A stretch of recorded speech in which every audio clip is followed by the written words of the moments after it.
All right, my name is Rich Schmidt. I'm here with Kim Bellingar. We're at Bellingar Estates in Newburgh. It's February 9th, 2021. Kim, thank you so much for joining us today. Thanks for having me. First question for you. Why wine? Because I'm married into it, honestly. So I met my husband, Evan, at Oregon State University. We were both in the College of Agricultural Sciences. And so once I met him, I realized that there was a wine industry here. And strangely enough, I grew up in Sherwood and had no idea where I was living. And so when he graduated from Oregon State, he came up here to the Valley to start working and manage vineyards, and he always had the dream of starting a vineyard and a winery. And so he knew from a very young age that this is what he wanted to do. And so when we got married, I figured, well, I should probably learn something about this business, because he's got the grape side down, and so I should probably figure out how to run a winery. So I applied for a job with Adelsheim Vineyard, actually, and David interviewed me for a bookkeeping job. And he said, you would hate bookkeeping, but we need to hire you. And so we're going to put you in as the office manager. And David was amazing. He was an amazing mentor for the whole 12 years I was at Adelsheim.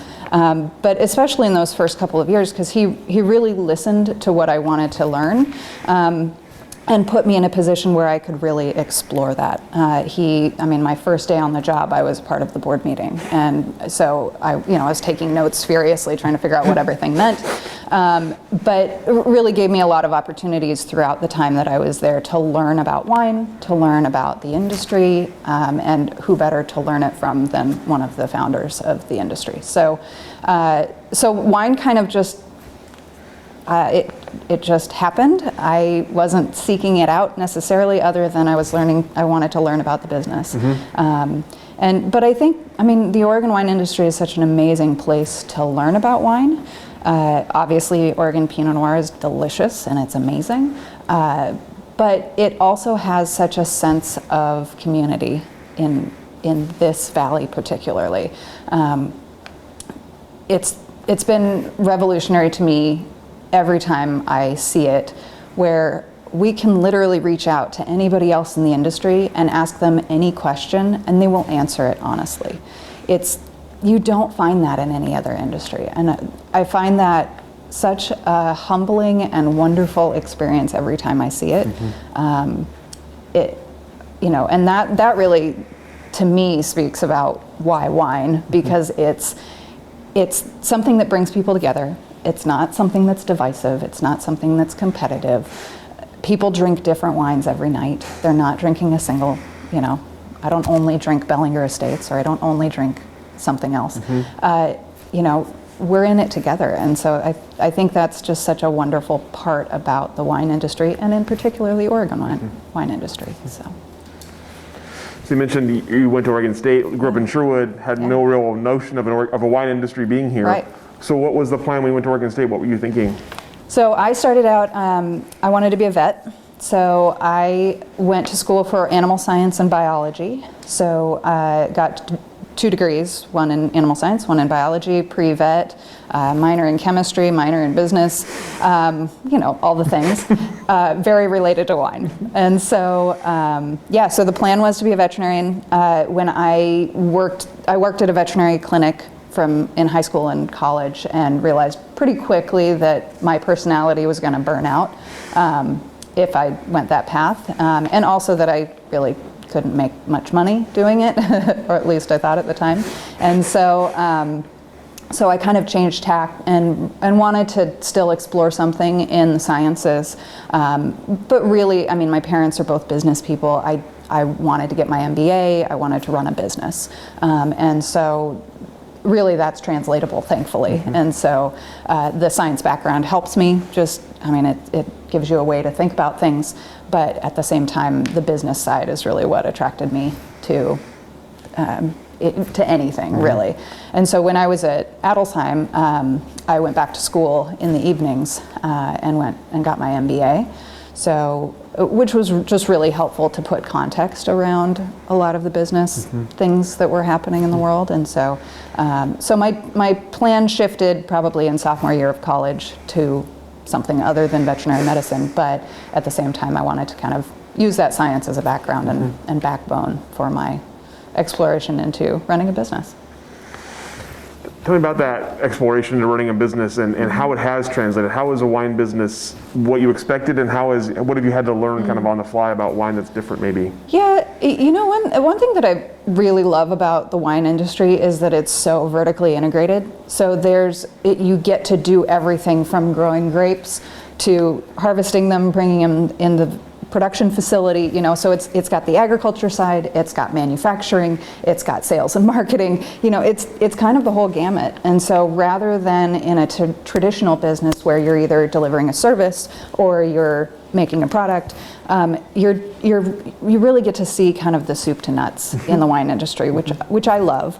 And I also have a deep passion for agriculture. And so the other piece that I've found really wonderful about the wine industry is that you get that connection to ag, but at the same time there's a value add portion. So there's a piece of it that you bring to the table. It's not just harvesting something and taking it to a farmer's market.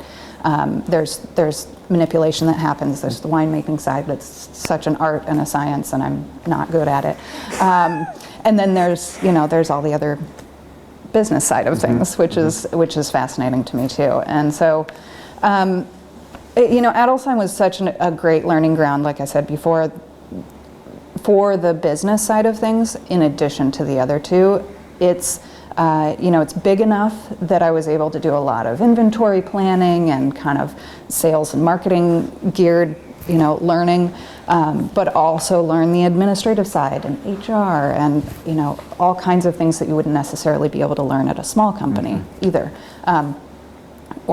Or if you were at a massive company, you're going to learn your lane and not see the whole gamut. So, yeah, I think that the interest to me is learning all the different sides of the business, and like I said, Adelsheim and the wine industry in general is a great place to see all of those different things at once. So tell me about your first impression of the Oregon wine industry from your position at Adelsheim or before, whatever your kind of first impressions of the industry were, and tell me about that process of learning from kind of not really having any kind of background in it and trying to learn it all. Tell me about that process for you of learning the industry and learning Oregon wine. Yeah, I mean, I was thankful that my husband did it too. So he worked in the industry for a year before I did, and managed vineyards at Oregon State as well. So I got to learn a lot of the farming side by osmosis, which was helpful. But yeah, I think coming into the industry kind of blind was helpful because I could just ask all the questions, and thankfully, again, in this industry, it's okay to ask dumb questions, and especially at the time when the industry was pretty small. So I graduated in 2007 and started in the industry in earnest in January of 2008. And so I remember one of my first impressions was going to the Oregon Wine Industry Symposium, which at the time was in Eugene, in the Hilton Hotel, lobby. And there were maybe 200 people there. So you walk around and you meet everybody that's in the industry at the time. And now that fills the convention center. So there's been a lot of growth. Obviously, a huge number of brands have proliferated over the last 12 years. A lot of different vineyards and wineries coming up, but also different models, different business models have come out of all of the transition too. So I think coming into the industry with no preconceived notions or no kind of expectation of what was supposed to happen or what my career path was supposed to look like was actually helpful, because I didn't have to ask all the right questions or know all the right answers. I could just kind of sit back and learn, and thankfully with my first position being I was the office manager, so I was kind of the hub of all the different pieces of the business, and everybody kind of came to me with random questions. So I could really get good exposure to all of the different aspects of the business, which was really, really helpful. So, and Adelsheim went through a lot of change over the time that I was there, which was great. I mean, it was a really cool opportunity to see kind of that transformation of a business. So. You mentioned you kind of not having a clear career path because not really. So tell me about the career path that you ended up on at Adelsheim, and about sort of the roles you grew into. Yeah, so I had a lot of different titles while I was at Adelsheim, and I owe all of that to David and him shepherding me through kind of a learning process, if you will. So I won't remember exactly the trajectory that happened, but so I started as the office manager. I think I was office manager for maybe 4 or 5 years, or probably 3 or 4 years, and then really shifted into a role that was more assisting the sales side of things. And so I did a huge amount of learning in that period of time, managing the sales operations of the business. I got to travel with, Bill Blanchard and Michael Adelsheim and Natalie Quick, and I got to see firsthand what it was like to beat the streets and go meet with distributors and do presentations on Friday mornings and, fly late at night and stay in hotels. The super glamorous thing of selling wine that from the outset was really fascinating, and it really helped me give an appreciation for the work that's done on the sales side. I also got to spend a lot of time in the tasting room and working with consumers and seeing how they respond to the wines, what kinds of questions they ask, why they're coming to a vineyard here in the valley in the first place. So that was kind of the next step, was really working with all the sales teams, and I did, like I said, I worked on a lot of inventory planning and sales management in terms of projecting sales trends and run out dates and all of the logistics behind the sales side of things. So that was kind of one of the next steps, and then I kind of fell into a role overseeing all of the business operations. So really got into more of the accounting side of things, finance, learning HR, like I said, and overseeing all of the administrative side of the business, which was really kind of where my niche was from the beginning, because all of the pieces that I'd worked on throughout that time was related to, logistics and operations and stuff like that. So, and then from there, I became the Chief Operating Officer. So for the last probably 5 years that I was at Adelsheim, I was the Chief Operating Officer. First with David, and then seeing through the transition of David taking a step back and going to Joth Rickey was our CEO for about 1.5 years. And then he left us for Dutch Brothers and is doing amazing things there, which is super awesome. And then for the last probably 1.5 years or so was Chief Operating Officer, and we did not have a CEO. So Lynn Loacker, our owner, was in that role of CEO, but all the day-to-day operations of the organization were myself and Rich Sermoni. So it was an amazing opportunity over that period of time to see such transition of the organization, but also all of our people. I mean, we had people that had been there for 30 years, and the average tenure was close to 10. So it was really amazing. A group of people that is absolutely unparalleled in expertise and passion, for sure. But yeah, so it was a I wouldn't say a rambling transition through the business, but at the same time, it was a pretty incredible opportunity to be able to start my career in the wine industry in one place and go all the way through that kind of life cycle, if you will. And so I retired from Adelsheim in January of 2020, and then the world exploded. And so it was kind of a strange time to leave. Well, it was an opportune time for me to leave at the time, and then of course COVID hit, and so I was glad that I didn't have to make that transition after COVID hit, because I probably would not have left in the middle of all of that. And so it gave me the opportunity to really start focusing on our brand and our family's kind of trajectory. And of course, I had a third child 3 days after I left Adelsheim, so it was, jumping straight into the next thing. So, yeah. Never bored. Never bored. No, we are not a lazy people, I wouldn't say. So that's an interesting path and a lot of different roles. What did you enjoy the most? What was your favorite favorite role that you had while you were at Adelsheim, and what was the most rewarding?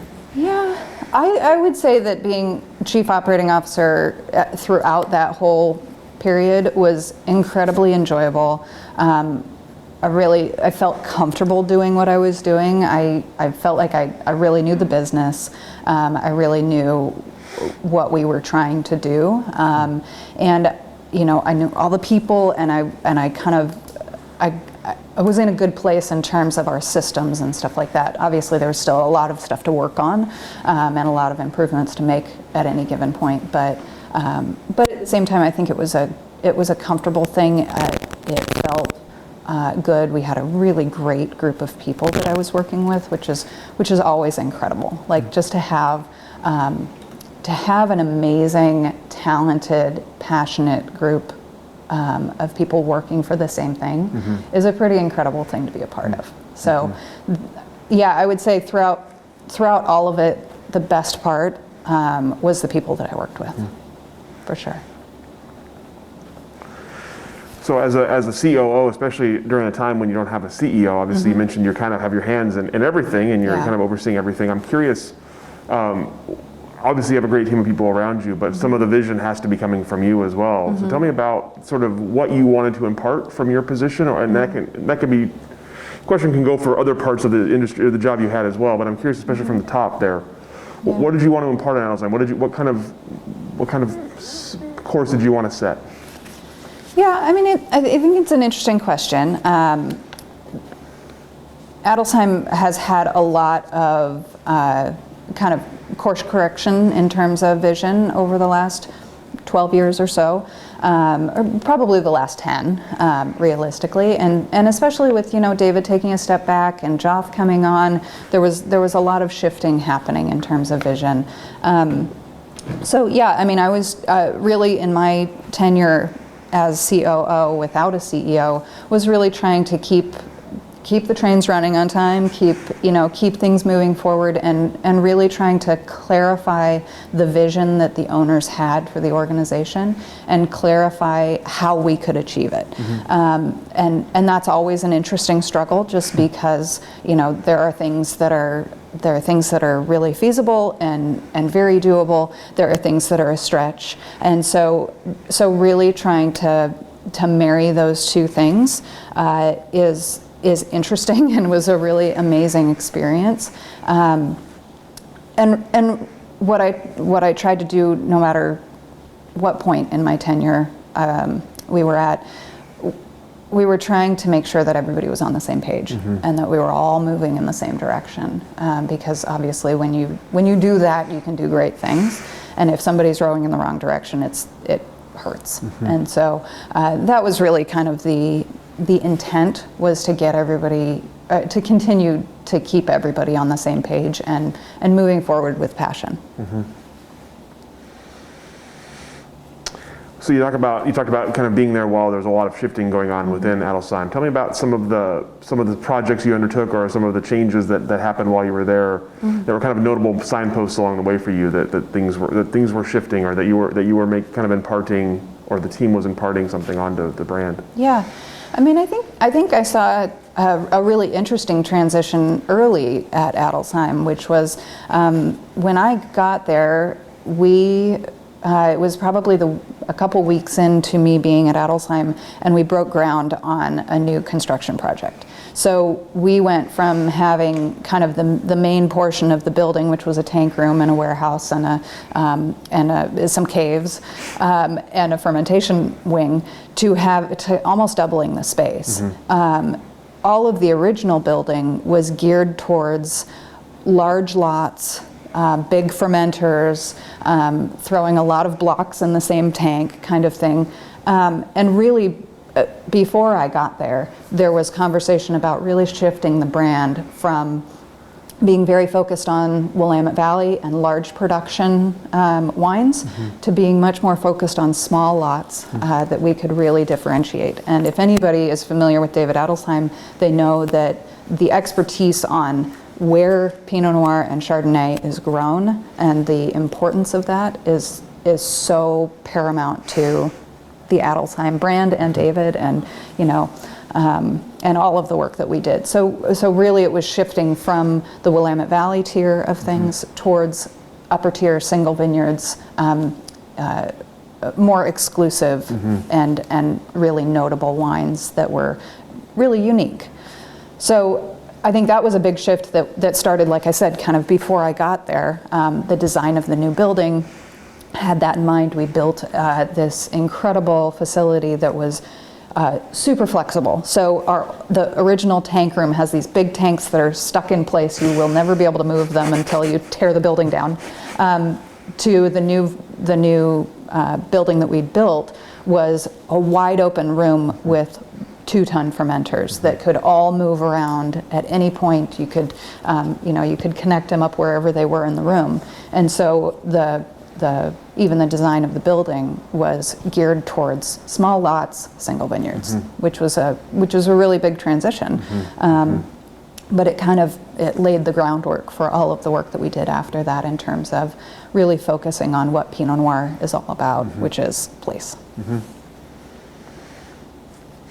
I'm curious about, obviously that presents a change to everything about the business. If you're changing what kind of wine you're making, all of a sudden you're selling different wine, and so I'm curious about that sort of transition and from your point of view of watching the brand change to this kind of single vineyard, upper echelon Pinot Noir and Chardonnay, and how that kind of shift happened in terms of sales and in terms of distribution, in terms of kind of rebranding.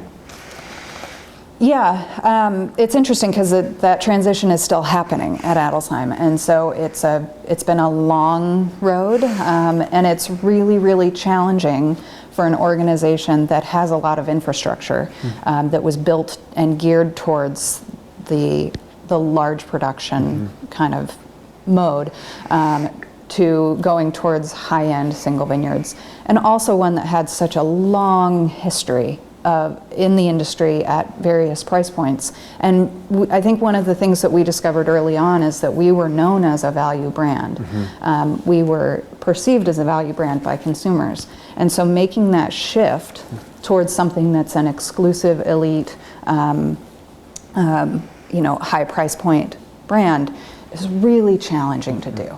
And I think that's why that transition has taken so long. And there have been a lot of points along the way that we've slipped back and we've kind of questioned the vision and questioned the feasibility of it. And so I think those are still ongoing conversations that are happening, and they're important ones to consider in terms of just financial feasibility of the company and and market perception, and there's so many pieces that go into play when you are making a shift like that for a brand that's been around for so long.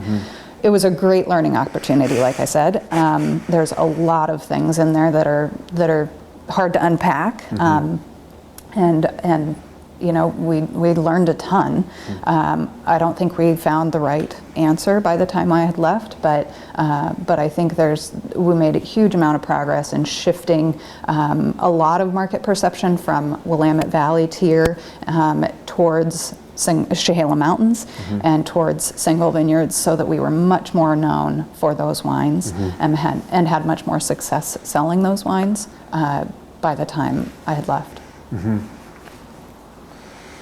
So obviously Adelsheim has the advantage of being one of the pioneer brands and a very well-known name. I'm curious about how much did the Oregon wine market change while you were there? How much did the growth in the brands, the growth in competition, how much did that affect what you were doing?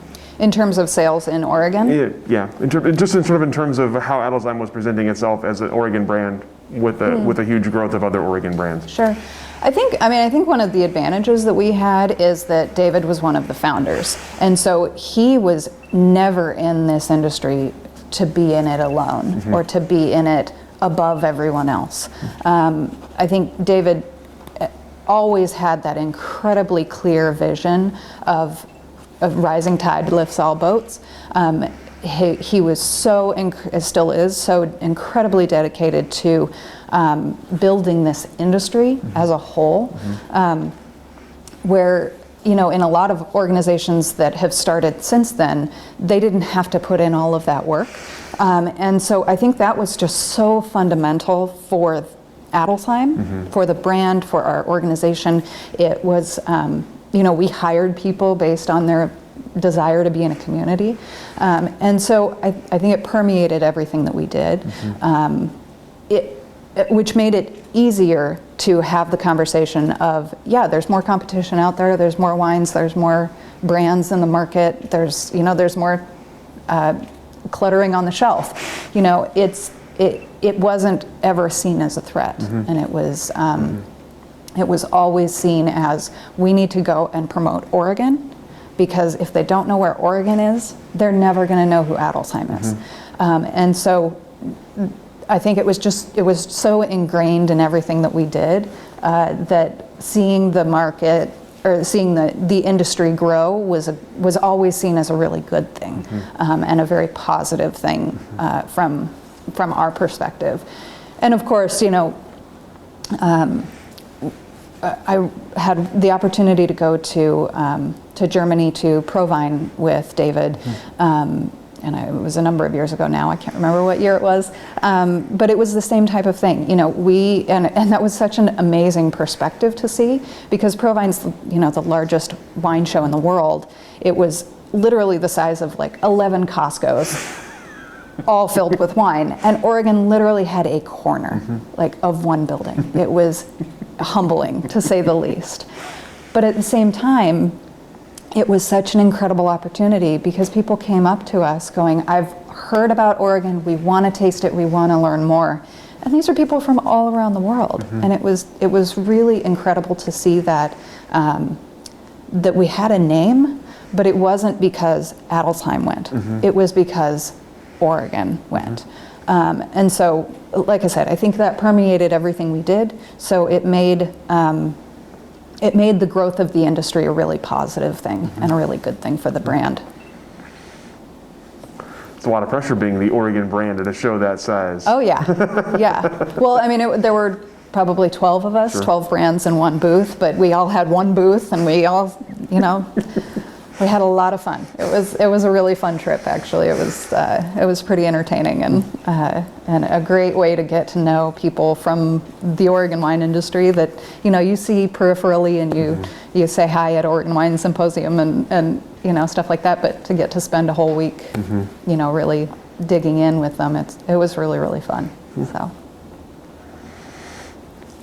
So tell us about Bellingar Estates, and tell me about the sort of the genesis of it, and why January 2020 was the time you chose to step away to focus on this. Yeah, 2020, you know, why not? Yeah, so we started Bellingar Estates with a Pinot Noir that we made with the 2014 vintage. So, like I said, Evan had always planned on starting a winery and doing the wine thing. And so it was, if anybody's ever met Evan, when he gets his mind set on something, it happens.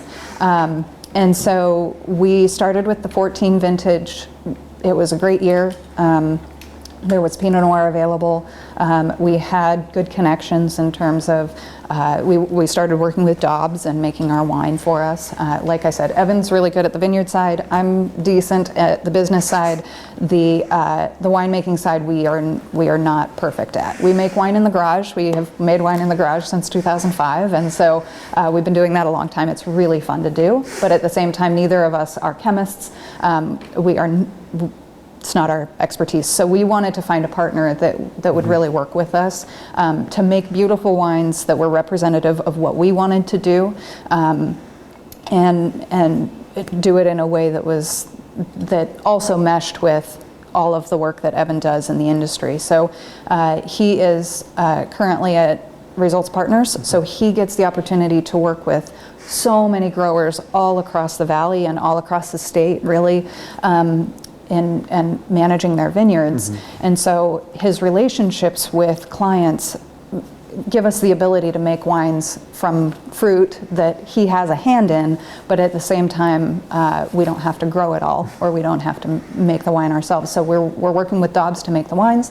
And once we kind of got that ironed out, we really approached the Bellingar Estates brand as we want to make really affordable and approachable wines that are representative of Oregon and the amazing things that we can grow here. We focused initially on Pinot Noir. We added Chardonnay later in the game.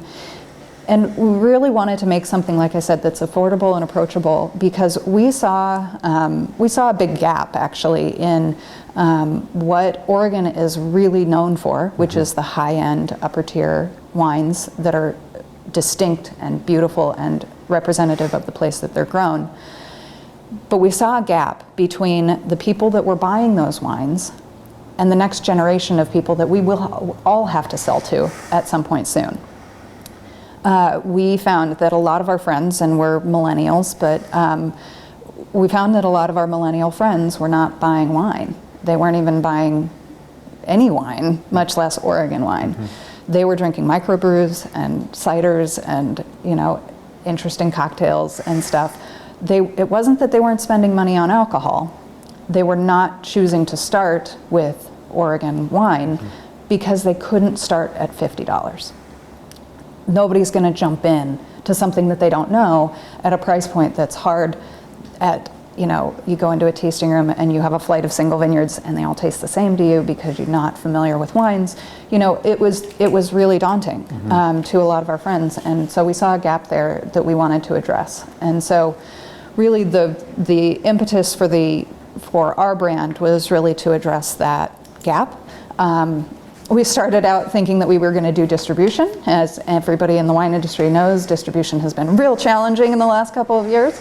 So we quickly realized that after making too much wine, which I think is a lot of people's story, is starting with too many. And of course, you know, Evan manages large vineyards. I was at Adelsheim, so 500 cases was a rounding error. And turns out when you both have full-time jobs and are not dedicating all of your time to hitting the streets and distribution, 500 cases is too much. So we quickly adjusted downwards, and so that was helpful. But yeah, now we started the tasting room process. We bought this property back in 2016. So this was a very strange piece of property. It's got 2 duplexes, a house, and it had 12 acres of dying hazelnuts on it, filberts.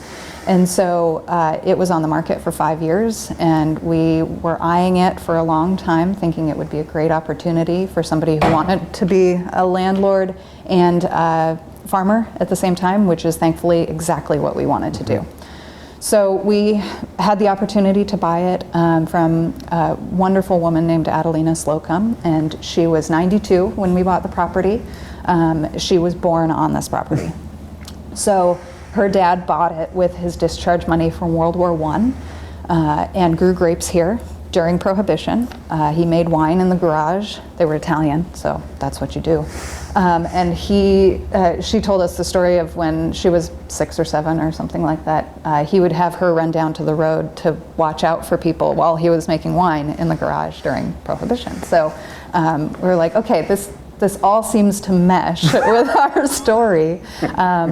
And really, you know, we were very blessed to be able to purchase the property and really kind of shape it into something that we wanted to promote with the Bellingar Estates brand. So with that, we planted the vineyard.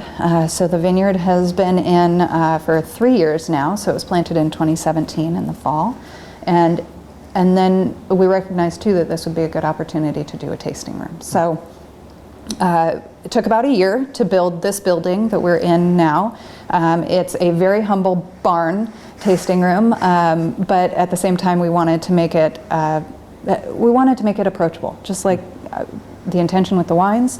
We wanted this to be a place that people can bring their kids, they can hang out and enjoy some wine, but also just get exposed to the industry in a way that you kind of can't do at a lot of the other vineyards. And what I tell people too is that, you know, my foundation at Adelsheim gave me a lot of appreciation for place, for making single vineyard wines that are really incredible and really, really special and super geeky. But at the same time, we need to get people into the door of drinking Oregon wines. I have a lot of friends who make super geeky wines that are really fascinating, and I can give directions to people of where to go and experience those wines. That's not what we're doing. We're not making single vineyard, single clone, single row wines. We're making wines that are more representative of Oregon, of the Willamette Valley, and then we're doing some single vineyards of places that we have dear to our hearts, and places that Evan has planted, for instance, and manages today. So we have a little taste of some of those single vineyard things, but really our goal is to refer people to where they can learn more, because we have so many amazing connections of people doing that really, really well. So. Interesting philosophy. I like that. An interesting way to do it. Tell me about when it comes to the winemaking, since it's the one part of the process that you don't really have a huge hand in. How much of it is your say, and how much of it is on the winemaking end? Yeah. So Dobbs does all the hard work. We get to go and taste wine. So we go down there and work closely with them in terms of blending is the big thing that we do. And of course, Evan's involved on the vineyard side, so he brings a lot of fruit in the door for Dobbs and Wine by Joe.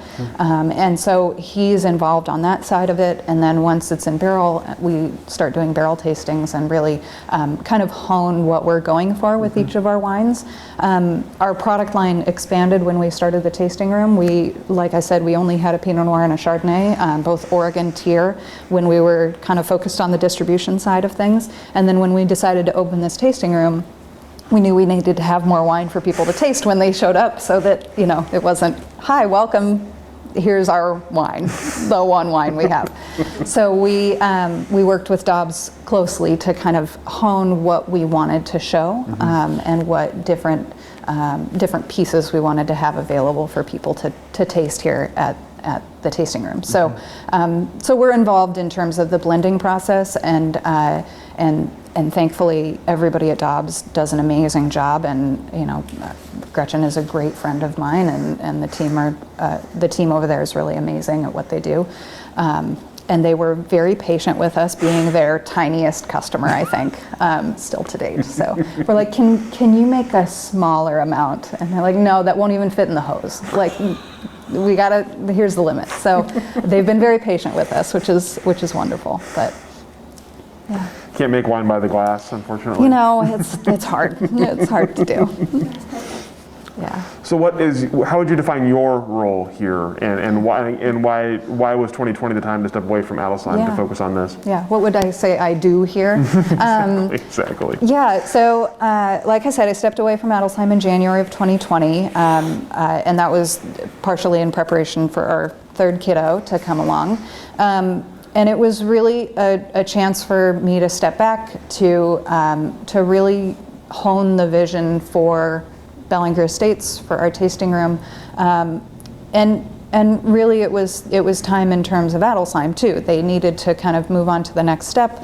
I needed to really focus on this and manage the 3 different companies that we have, and really focus on the family too. And as it turned out, 2020 threw all of us a curveball, and then I became a homeschool teacher and all of the other things as well. So I think our vision for Bellingar Estates here, like I said, is for people to really come out and connect and begin their venture into Oregon wine.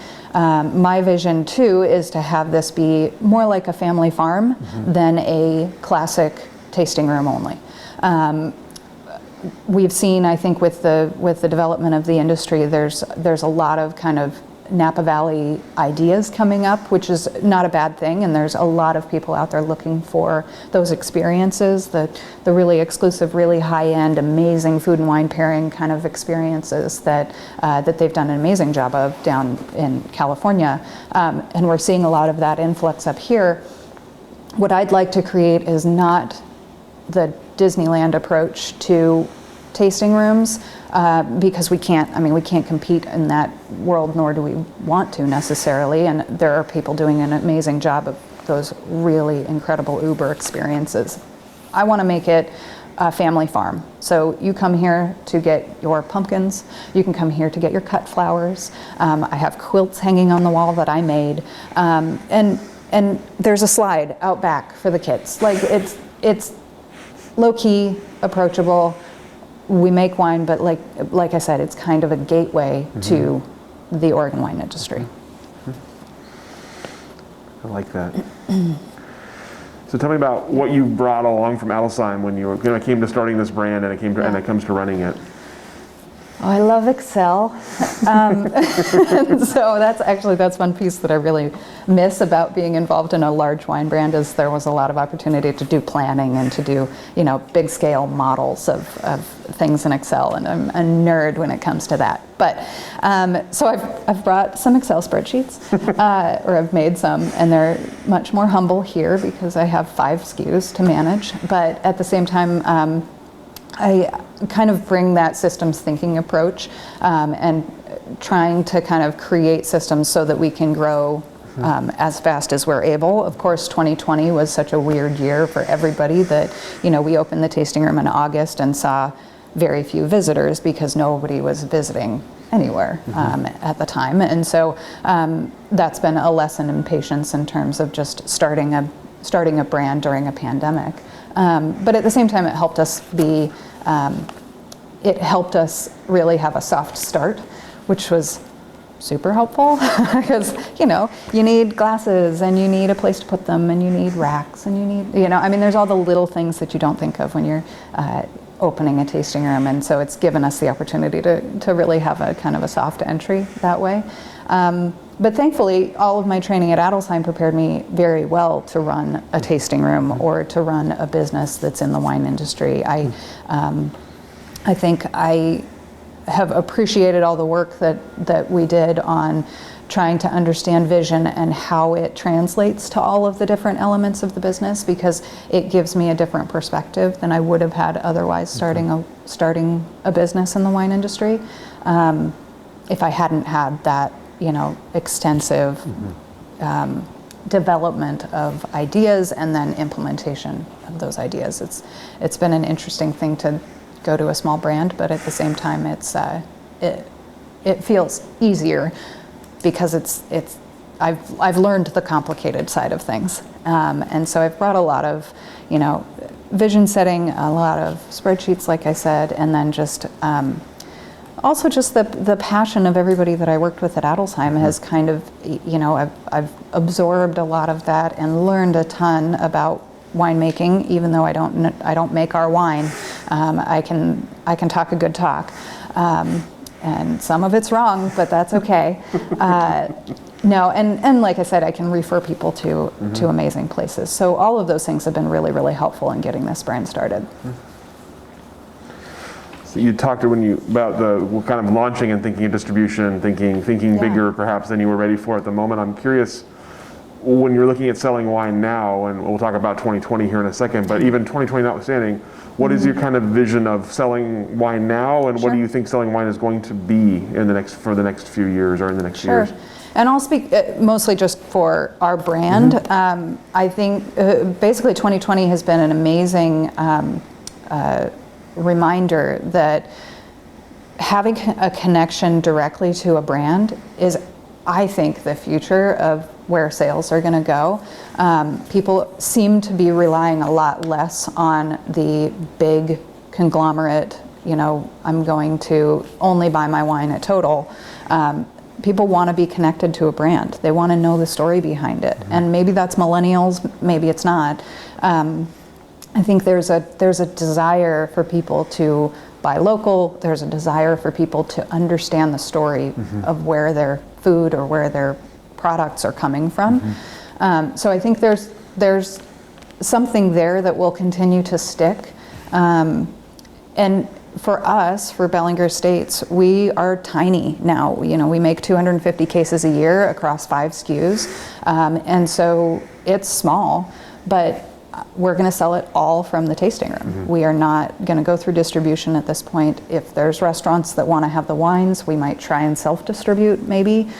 We have a little bit of distribution in northern Washington because that's where Evan's family is, and we wanted them to be able to drink a glass of it when they went to a restaurant. So I think there's still a place for some of those relationships.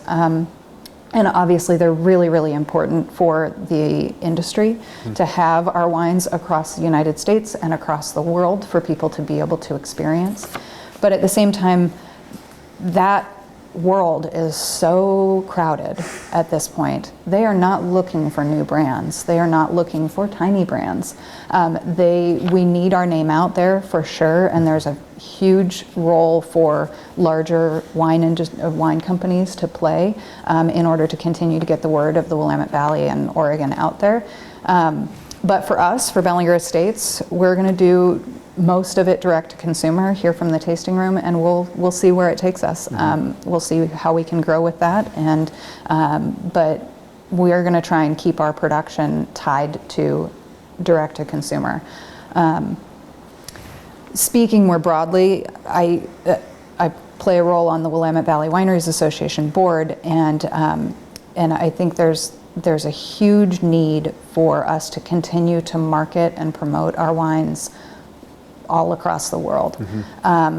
As we used to say, if we're still describing where Oregon is as it's north of Hollywood, like that's a problem.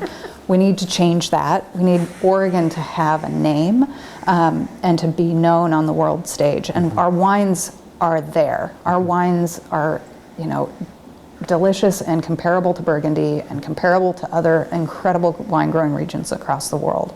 So we need to continue to do that work, to do the marketing and the evangelism of Oregon around the world. But it will be, I think it's a hard place for a tiny brand to exist, is in that world. But we're actively supporting the work that's happening by those brands that can do that. I'm glad you brought up the WVWA. Yeah. Tell me about your role there, your experience there, and sort of why you want to be part of it, and what sort of the accomplishments you feel like you've been a part of there. Yeah.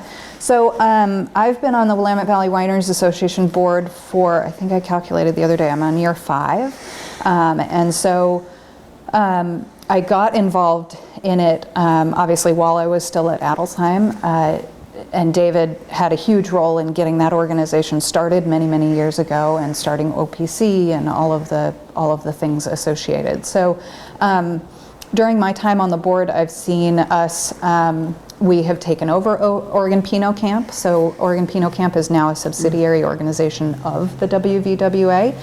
So that was a big change to see, but at the same time, very aligned. I mean, there's a very good strategic reason that happened. They were both run by the same staff. They were just 2 separate organizations, and it was kind of a headache administratively. And so bringing those 2 under the same roof was a really great move. We also brought on a new executive director. So Morgan McLaughlin has been with us for a number of years now, and has really changed the game when it came to being a wine association comparable to our peers. Before it was more of a mom and pop kind of, everybody in the industry was working to make it work, and the team that started it was incredible, and they built Oregon Pinot Camp from nothing, and it's probably the best marketing tool that any wine region has ever had. So we've seen a couple of changes in the last number of years with OPC, with Morgan, and with a lot of the kind of the work that's really been done. The board is 18 people, so it's a big board, but at the same time, it's a very hard-working board. There is a huge amount of work that's done by the group of people that are associated. We have a staff of 3 or 4 people, but everything else is done by committees and done by industry members. So it's been an incredible learning experience, because like my experience at Adelsheim, there's so many wonderful and insanely talented people in this industry, many of whom had previous careers doing other things that they're bringing to bear when they come here. So it's been a really amazing thing to watch. I think going forward, we have some really awesome opportunities that are upcoming for the association and for the industry. We started a couple of years ago, we started the trade auction. So we started doing a Pinot Noir auction for trade only. So it's for distributors, for restaurants, retail outlets, even private buying consortiums of end consumers. And really that's changed the game for the Willamette Valley Wineries Association, because that auction is able to help us do incredible marketing and outreach and development of the industry that previously we couldn't have afforded to do. We took that model from Napa. They've done an amazing job of having a trade auction that really fuels the organization and allows them to do marketing and outreach. And so we've seen it be very, very successful over the last couple of years, and we're excited to have that momentum continue. And the other piece that was missing, which I'm excited to be a part of right now, is a philanthropic side of things. So we have, the WVWA has never had a truly dedicated philanthropic side. We've done a lot of philanthropy. We've done a food share program for a number of years, quite a few years now.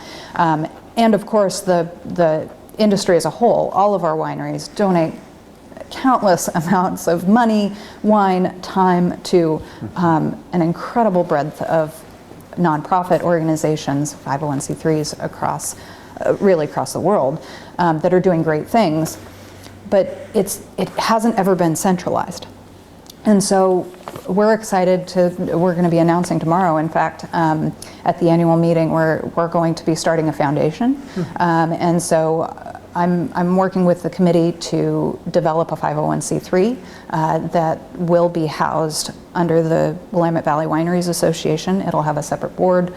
We're working on all of the administrative details that it takes to start that. But at the same time, we're really excited to kind of really hone the messaging and clarify share what our vision is for that organization and that foundation to do. Again, this is something that Napa has done really well over the last 30 years. They have a very prominent philanthropic auction that happens, that's a consumer-facing auction, and they have a really fabulous trade auction that fuels the organization. And so we're really using that model as a successful one, and one that we can emulate and tweak and make it Oregon for sure. But at the same time, it's a really great opportunity for us to both grow the organization and continue to do the incredible and important marketing work that we have to do, but also really hone and make an impact on our community in a really substantive way. And our goal is to raise $10 million in the next 10 years. So it's not, the goal isn't to do a couple $1,000s here and there. We want to make a big impact. And really, we want to magnify the impact that the Oregon wine industry has already given in philanthropic work. Wow. So I'm excited about that. It's impressive. It'll be fun. And excellent timing. I'm glad we're here today to get the sneak preview. Yeah, sneak preview. Exactly. I'm curious about, for you personally, you mentioned you started on the board while you were at Adelsheim. You remain on the board now that you're not. I'm curious, has your perspective shifted at all as you have shifted from a large pioneer brand to a small family brand?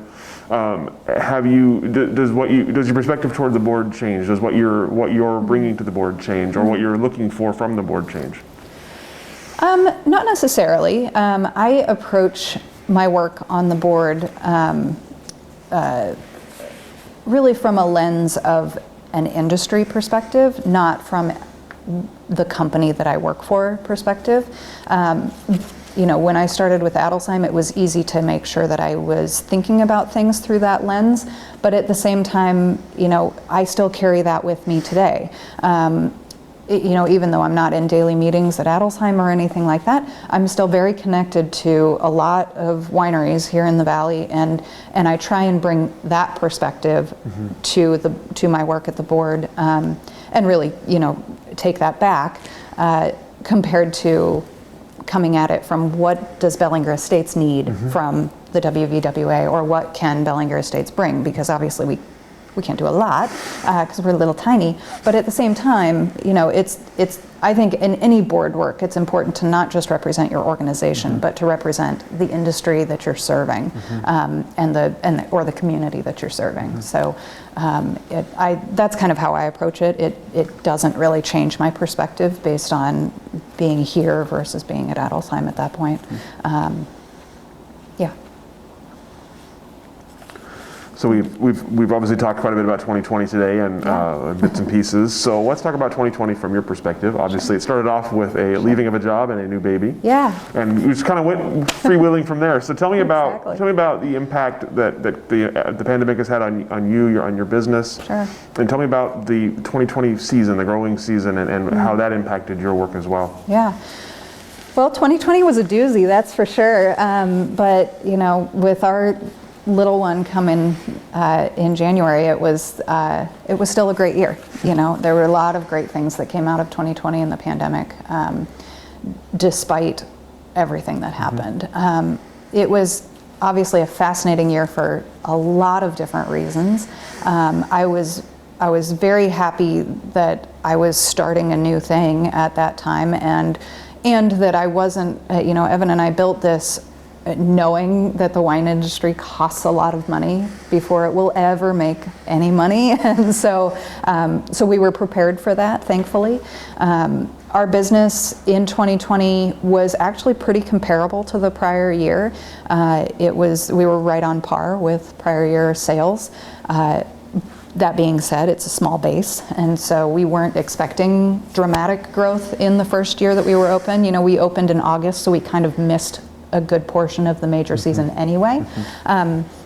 So I feel blessed that we didn't miss out on what we expected to be a giant year, whereas a lot of businesses were very hurt by that. So for our part, it wasn't a horrible impact on the business. That being said, 2020 with the fires was a whole different experience than either of us have ever had in this industry, and most people obviously have never had to deal with something like that. It was definitely an eye-opener, and I think the industry did an amazing job of rallying quickly and getting people the support that they needed quickly.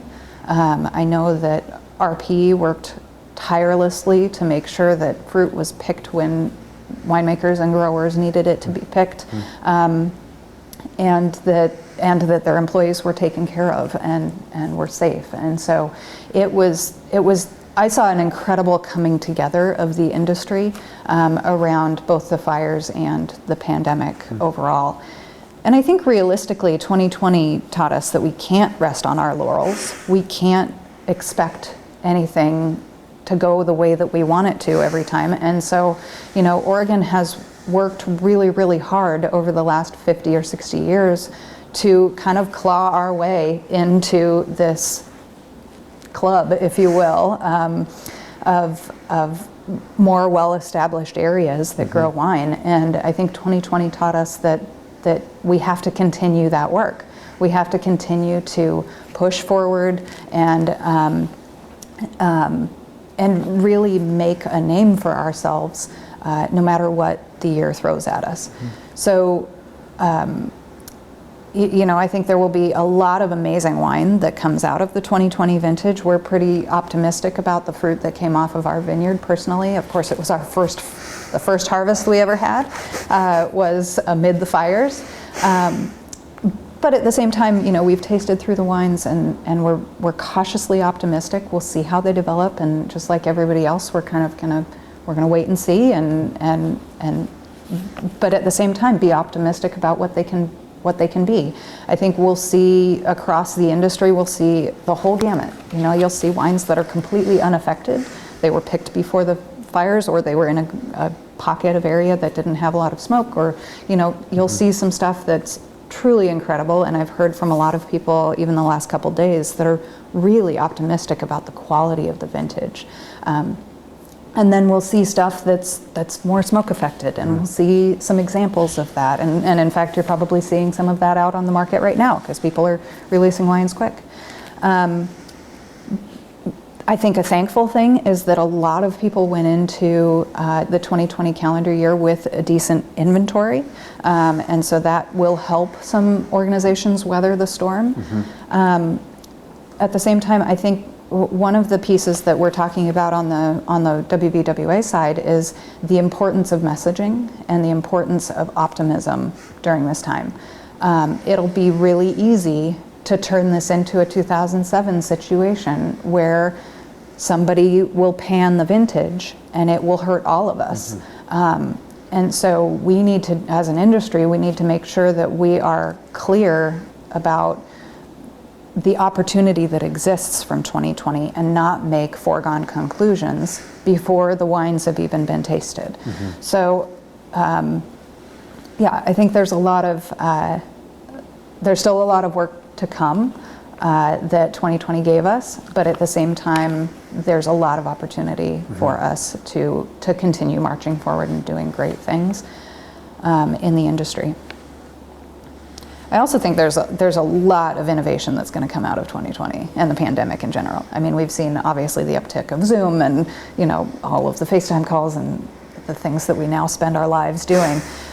But at the same time, there's going to be a lot of cool innovation that comes out of this that I think will stick. Some of it'll fall back, but I don't think we're going to go back to the old normal. We will have a lot of cool new stuff that comes out of this, and I'm excited about that. I think it'll be a good opportunity for people to realize that status quo isn't good enough, and we can do new and good things. So tell me about the future for you and for Bellingar Estates. Then, what are you hoping for in terms of growth here and in terms of development and your own personal role? What do you see as you look ahead for 5 or 10 years? You know, really the intention for Evan and I was to create something that could last, that could endure long term, that we could pass down to our children if they so choose, if they want it. But really to create something that's long lasting. And I think that's one thing that's really intriguing and endearing about the wine industry in general, is that it is naturally a long-term investment, right? You know, vineyards last for decades, not for, you know, 5 or 10 years. And so it's a long-term vision for the organization, and it's a long-term investment. But really I think here at Bellingar Estates in the tasting room, we're looking to grow it organically. We want to, you know, we don't even have a summer under our belt yet, so we'll kind of see how that develops and see how people are responding to our brand and responding to the wines, and how they want to use the space and come out and explore. We want to connect people to agriculture, because Evan and I both fervently believe that you know, people are going to continue to have to farm in order to feed the people that are on this planet. And so getting people out to farms is a really important element that we'd like to make sure holds true. And that's part of the reason that we've designed it the way that we have. We want people to be able to walk into the vineyard and touch a grapevine, or go out and cut their own flowers and take them home. So it's, I think that piece is really important to us as well. But realistically, the growth of the brand, we'll see where it goes. We don't have an intention to take it to a certain case count, which is where we would have historically talked about it, being, you know, we need to be a 10,000 case brand, or something else. We don't have that metric in mind at this point. We're going to see where it goes. This is really a passion of ours, and it's something that we believe in, but it's not an intention to hit a certain metric. So we're going to see where it goes, and we want to make it something that people are excited to come and visit, and really that they can connect with us and our story.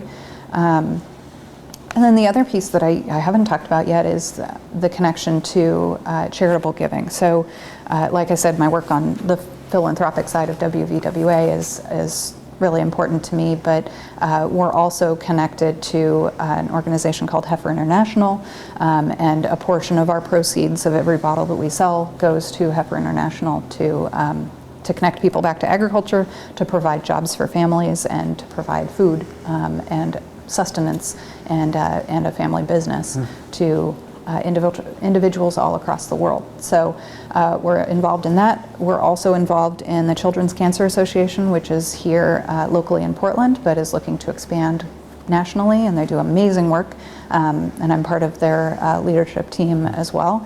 So we're connected to a number of, and there's a couple of other things that we're passionate about as well, but we want to make sure that our brand is something that gives back, and that's a pivotal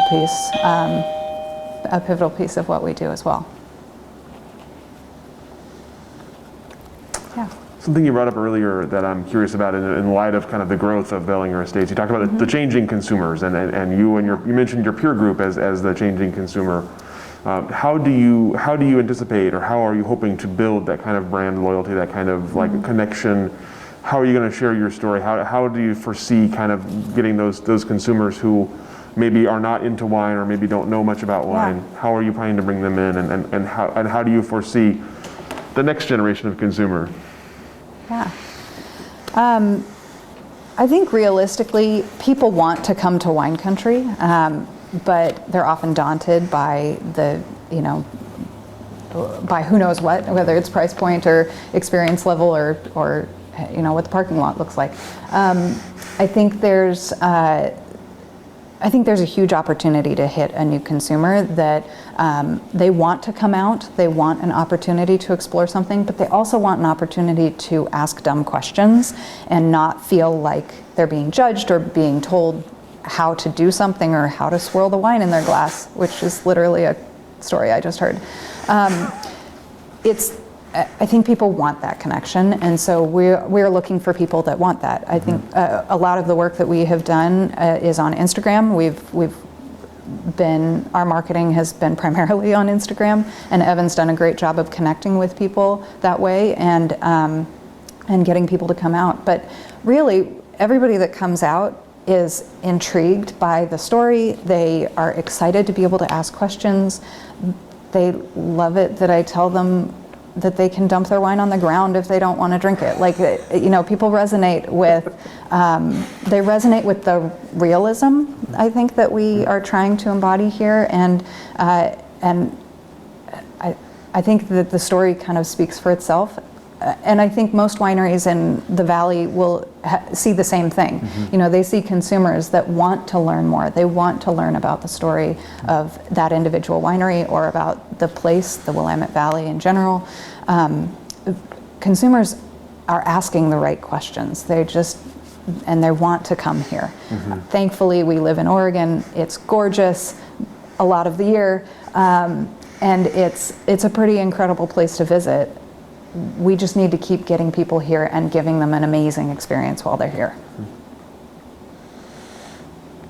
So on that note, what do you see for the future of the Oregon wine industry? What will be changing in the next 5-10 years, and what are you kind of hoping for, and maybe what are you concerned about? I see a lot of growth in direct to consumer. I'm very bullish on tourism to Oregon, tourism to the Willamette Valley in particular. Like I said, I think a lot of people want to come here. They want to experience the magic that's here. There's a reason that Oregon Pinot Camp is this incredible thing that exists that people want to be a part of. IPNC is another good example of that. People want to experience the magic that Oregon has. And it really does have magic. You get off the plane and everything's green and it's beautiful and the people are nice. At least they were before 2020. Hopefully they will continue to be. But I think I think people want to experience that magic, and thankfully I think we live and work in an industry where that magic is real and it's not something we've made up. So I think the future is incredibly bright for the Oregon wine industry. I think we're on a trajectory of recognition for the wines that we're making, of having a good climate for growing the wines that we're growing, and still having a lot of opportunity in front of us.